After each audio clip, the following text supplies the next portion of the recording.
चलो मैं तुम्हें ये बता रहा था कि डेप्रिसिएशन हम निकालेंगे रेट ऑफ सेल पे, तो वहाँ पे जो टाइम फैक्टर लेंगे, बस वहाँ आगे नहीं जाना, कहाँ जाना है पीछे, बस यही फ़र्क है ये वाले डेप्शन और ये वाले डेप्शन में। ये वाले टोल वाले में आगे जाना होता है। सर याद कैसे रहेगा, जब तुम टोल देते हो तो तुम्हारी गाड़ी आगे जाती है, यूटर्न लेके वापस आ जाते हो, आगे जाती है, तो यहाँ पे आगे वाला है, पर डेट ऑफ सेल पे कौन सा वाला है, पीछे वाला। ठीक है ना। अब पीछे क्या ले जाना है वो मैं बताता हूँ। तुम अपनी डेट ऑफ सेल को वहीं पे रोक देना। फिलहाल मेरे क्वेश्चन में डेट ऑफ सेल है 1 अप्रैल।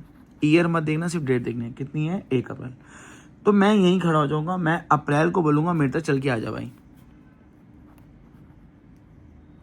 तुम वापस नहीं जाओगे, 1 अप्रैल को बोलो डेट ऑफ सेल तक आ जाए।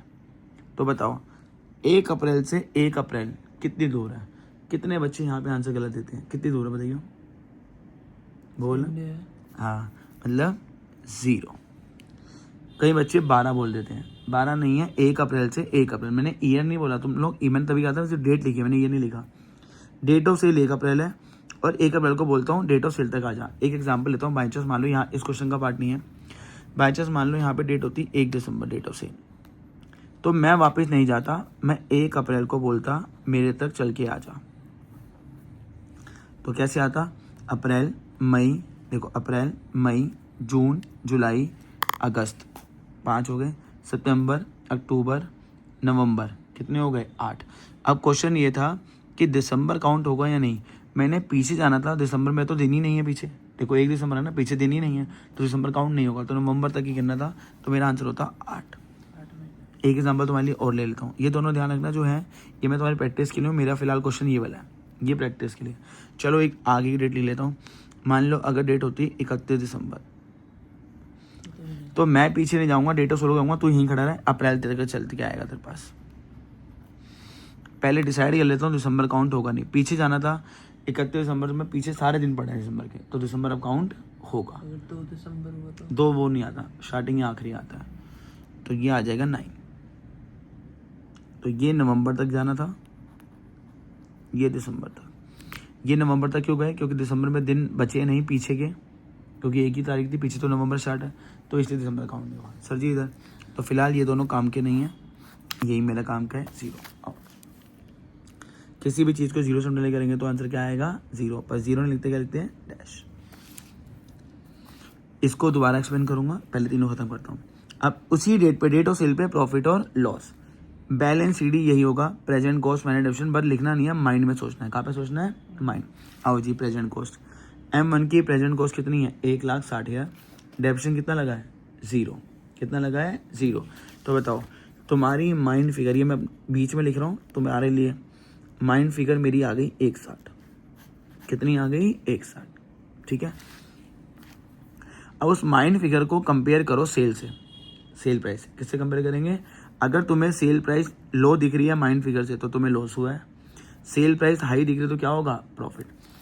मेरे दिमाग में मेरी मशीन की वैल्यू 1,60 है, पर मैंने बेची कितने की है 1,10, तो सेल प्राइस लो दिख रहा है हाई दिख रहा है, माइंड फिगर 1,60 है, लो दिखेगा तो लॉस, 50 और कितने से लो दिख रही है 50 है। लॉस प्यारा नहीं होता क्योंकि वो पी से नहीं है, तो बाय साइड 1,4, क्योंकि date of sale 1,4 24 by loss on sale. देखो मेरे दिमाग में चल रहा है कि मेरी मशीन की वैल्यू 1,60 है और मैं उसे बेच कितने में रहा हूँ 1,10, तो मैंने 50,000 के लॉस में बेची है, ठीक है ना। इसको भी दोबारा एक्सप्लेन करते हैं फटाफट। डेट ऑफ सेल पे 3 चीज़ें रिकॉर्ड, पहले सेल रिकॉर्ड करेंगे, सिंपल है, सेल प्राइस से, सेल प्यारा नहीं है, बाय साइड, तो देखो बाय बैंक 1,10, इसमें कोई दिक्कत नहीं, पर डेप्रिसिएशन किसका निकालेंगे, जो बेची है, कौन सी बेची थी M1, यहाँ आया। फ़र्क क्या था, समरी कॉस्ट सेम रहेगा, रेट सेम रहेगा, टाइम फैक्टर पीछे जाना है, और पीछे के लिए मैंने ये एक्सप्लेन कर दिया सारा, ठीक है। 0 कैसे है, क्योंकि 1 अप्रैल से 1 अप्रैल तूने तो बताया 0 है। अच्छा तो ये नहीं देखते। अब प्रॉफिट और लॉस के लिए 2 चीज़ें हैं, और दोनों ना ऊपर ही कर चुके हैं, बैलेंस शीट ऊपर ही कर लिया था। बैलेंस शीट का मतलब होता है present cost minus डेप्शन, present cost 1,60, डेप्शन 0 लगा, 1,60 माइनस 0, माइंड फिगर हुई 1,60, उस माइंड फिगर को बस सेल से कंपेयर कर लो, सेल मैंने 1,10 की करी है, तो कितने लॉस में बेच दी 50, और लॉस प्यारा नहीं होगी, वो पीछे नहीं है, तो वो भी बाय साइड गया 1,4, डेट ऑफ सेल भी 1,4 24 बाय लॉस ऑन सेल, कितने का लॉस हुआ 50, क्योंकि तुम्हारे दिमाग में 160 था, विकी कितने की, 110 की।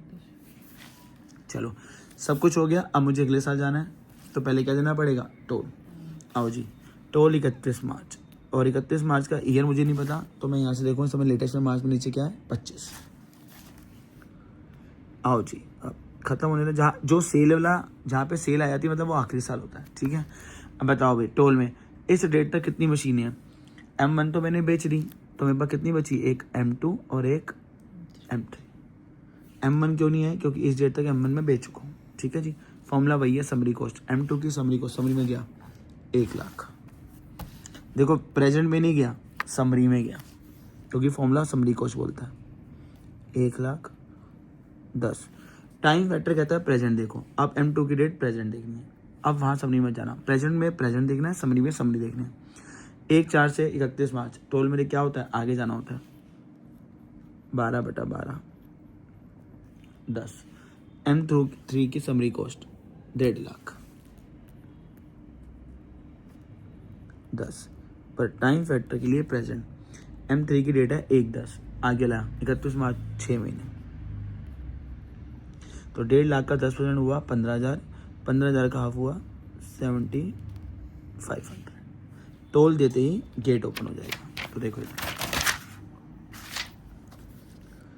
31 मार्च 25 बाय बैलेंस CD, अगर मैंने टोल M2 और M3 का दिया तो गेट भी किससे खुलेगा, M2 और M3 का। प्रेजेंट कॉस्ट M2 का, अब फॉर्मूला प्रेजेंट कॉस्ट बोलता है 92,500, डेप्शन लगा 10,000।